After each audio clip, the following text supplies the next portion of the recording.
দুঃখের সাথে লক্ষ্য করছি যে ক্রমেই কিছু কিছু সদস্যের মধ্যে আমি অসহিষ্ণুতা লক্ষ্য করছি।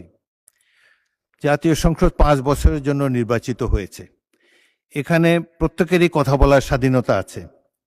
আপনারা সরকারি দলকে, বিরোধী দলের যেটা দায়িত্ব, সরকারের নানা ধরনের ত্রুটি বিচ্যুতি সম্পর্কে আপনারা সঠিকভাবে বক্তব্য রাখছেন, আরো ভবিষ্যতে রাখতে পারবেন। কিন্তু একজন মন্ত্রীকে তার বক্তব্য তো শেষ করতে দিতে হবে। একজন মন্ত্রী তার বক্তব্য শেষ করার পরে আবার আপনারা দাঁড়ালে আমি পয়েন্ট অফ অর্ডারও দিতে পারি, পরবর্তী প্রশ্ন উত্তর পর্ব তো জারি রয়েছে। সুতরাং কথা বলার সুযোগ এবং স্বাধীনতা আপনাদের রয়েছে।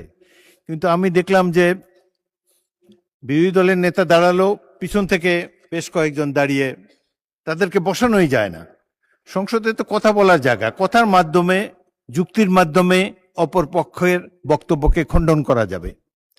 তো আজকে যে কথা মাননীয় বিরোধী দলের নেতা বলেছেন সেটি আমি পরীক্ষা করে দেখব। যদি অসংসদীয় কিছু থাকে তাহলে সেটাকে এক্সপাঞ্জ করা হবে, কিন্তু কথা বলার স্বাধীনতা হরণ করবেন না।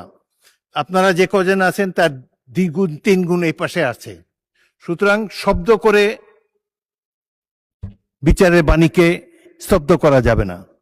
আমাকে সংসদ পরিচালনা করতে দিন। আমি আমার জ্ঞান বুদ্ধিমতো নিরপেক্ষভাবেই সংসদ পরিচালনা করার চেষ্টা করছি এবং আপনাদের সকলের চাইতে অনেক অনেক বছর, 40 বছর এই সংসদে আছি। অতীতের সংসদগুলোর অনেক খারাপ রেকর্ড আছে। এই সংসদে, বাংলাদেশের সংসদে স্পিকারকে হত্যা পর্যন্ত করা হয়েছে।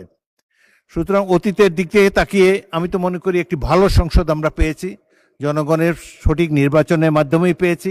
আপনারা উভয় পক্ষকে আমি ধৈর্য ধারণ করার জন্য অনুরোধ জানাবো। এখন প্রশ্নোত্তর পর্ব শেষ হয়েছে আসরের নামাজের জন্য।